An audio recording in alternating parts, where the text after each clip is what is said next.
বেশ কয়েকদিন হয়ে গেছে তোমাদের কোনো ভিডিওই দেওয়া হয়নি।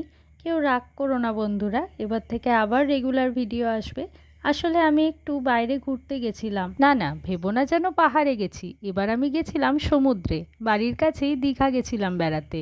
আর এই যে পাহাড়ের ভিডিওটা দেখতে পাচ্ছ, এটা আমি আগের বার যখন ঘুরতে গেছিলাম সেই ভিডিও।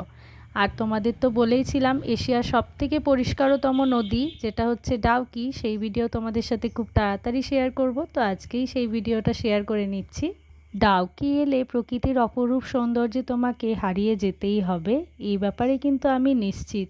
জানো, ডাউকির এই পাশটা ভারতবর্ষ হলেও ও পাশটা কিন্তু বাংলাদেশ।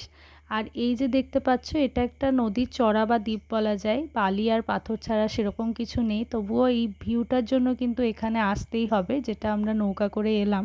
আর চারিদিকে পাহাড়, শুধু একটা মাত্র দোকান ওখানে আছে। আর নদী যে এখানে খরস্রোতা সেটা তো আর বলার কিছু নেই, তোমরা দেখেই বুঝতে পারছো। তবুও দেখো কতটা স্বচ্ছ জল, ভিতরে সব পাথর বালি কিন্তু দেখাই যাচ্ছে। আর এবার আবার ফিরে যাওয়ার পালা। আধ ঘন্টা থেকে 1 ঘন্টা তোমরা ওই দ্বীপে সময় কাটাতে পারো, তারপর নৌকা যখন ছেড়ে দেবে তখন আবারও ফিরে যেতে হবে। আর নদীর ঢেউ কিন্তু এই জায়গাটা ভালো বোঝা যাচ্ছিল, খরস্রোতা যেহেতু নদী, তারপরে কিন্তু নদীর স্রোতটাও ভালো বোঝা যায়। আর এই জায়গাটা নদীর জলটা দেখেও বুঝতে পারছো বেশ গভীর। যারা ভাবছো শিলং বা মেঘালয় বেড়াতে যাবে তারা কিন্তু ডাউকি একবার অবশ্যই ঘুরে এসো। আর ওই দেখো ওইদিকে যে নৌকাগুলো দেখা যাচ্ছে ওগুলো কিন্তু সব বাংলাদেশের।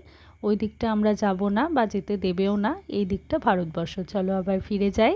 ভিডিওটা কেমন লাগলো জানিও।